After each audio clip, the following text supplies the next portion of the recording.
Welcome to today's market breakdown for August 20th, 2026.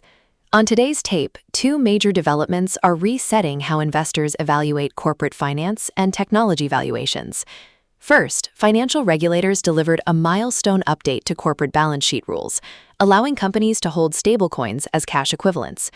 Second, valuation expert Aswath Damodaran released a new assessment of artificial intelligence spending, warning that mega-cap tech has entered a phase where $1.73 trillion in infrastructure investment must deliver clear earnings.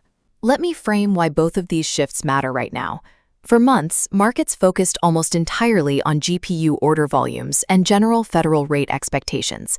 But beneath the surface, the rules governing corporate treasuries are changing, while the hurdle rate for artificial intelligence capital returns is rising. At the same time, long-term bond yields are testing 4.7%, forcing corporate leaders and retail investors to reassess risk across every asset class. Let's start with the regulatory breakthrough for corporate treasuries. The Financial Accounting Standards Board published proposed guidance that clarifies when stablecoins qualify as cash equivalents on financial statements. Under the update, stablecoins with direct one-to-one redemption rights against high-quality reserve assets can be reported alongside traditional cash. This removes the mark-to-market accounting friction that previously prevented conservative CFOs from using digital dollar assets for operational liquidity.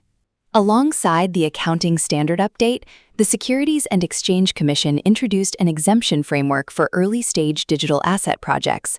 Funding under $5 million or annual offerings below $75 million will face a streamlined compliance path rather than full securities registration. Financial commentators like Bella emphasize that these twin actions provide much-needed clarity, opening a structured path for corporate treasurers to diversify operational balances. Moving over to technology valuations, NYU Stern professor Aswath Damodaran has issued a fresh reality check on artificial intelligence spending. Damodaran describes the sector as entering its bar mitzvah stage. In human terms, that means the industry is leaving behind the early phase of pure vision and total addressable market hype, and entering the phase where companies must demonstrate actual cash flows and sustainable profit margins. The scale of this transition is staggering. Between 2020 and 2026, 6 leading technology firms, including Meta, Amazon, Alphabet, Microsoft, Oracle, and CoreWeave, committed a combined $1.73 trillion to capital expenditures, primarily for data centers and silicon infrastructure. Damodaran notes that unlike the software-heavy internet boom of the late 1990s, today's build-out is physically capital-intensive, setting a remarkably high earnings bar for future returns. This heavy spending concentration comes after a period where the Magnificent Seven stocks drove 45% of all U.S. stock market capitalization gains between 2022 and 2025. With capital expenditures running at record levels, Damodaran points out that falling marginal returns on invested capital could put pressure on broader stock multiples if enterprise software monetization lags behind hardware spending. Beyond tech hardware, fundamental valuation discipline is also surfacing in classic value holdings. Analysts evaluating Berkshire Hathaway point out that the company's price-to-earnings ratio has drifted above 20 times, compared to its historical average band of 10 to 20 times. While Berkshire remains financially rock-solid, paying 20 times earnings represents a clear shift from the discounted multiples that drove historical compounding. Quantitative models suggest that at current market capitalization, Berkshire's annual return over the next decade is likely to average between 4 and 5%. That does not make Berkshire a failing business. Rather, it reflects a shift in status, from an aggressive growth engine to a fairly valued wealth preservation vehicle, where future returns match modest organic earnings growth. Turning to the macro landscape, currency and bond markets are reacting to recent Treasury policy actions. Following Treasury Secretary Scott Bessent's decision to double debt buyback operations to $4 billion, the U.S. dollar index broke through key technical support lines. Trading desk analysts note that this technical damage effectively neutralized the dollar's multi-month bull trend, shifting currency momentum into a neutral range.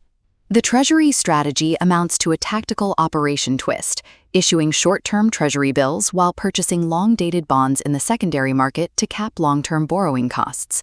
With 10-year yields hovering near 4.7%, this policy provides secondary market liquidity, though it leaves broader sovereign debt supply dynamics intact as the market awaits the upcoming Fed symposium. Finally, individual portfolio managers are making tactical adjustments to lock in gains. Investor Joseph Carlson recently removed Amazon from his 2026 top picks list after a 16% year-to-date gain, while choosing to retain Meta despite a temporary 37% unrealized drawdown. Carlson notes that an investor's edge comes from emotional discipline during market pullbacks, keeping conviction in core businesses when long-term fundamentals remain solid. To wrap up today's market picture, FASB and the SEC are creating a structured accounting framework for stablecoins as corporate cash equivalents. At the same time, Damodaran's valuation analysis shows that $1.73 trillion in AI capital spending must now deliver tangible revenue. With Treasury buybacks steering yields and dollar momentum resetting, investors are best served by focusing on balance sheet strength, realistic return expectations, and disciplined risk management. Thank you for tuning in, and I will see you tomorrow.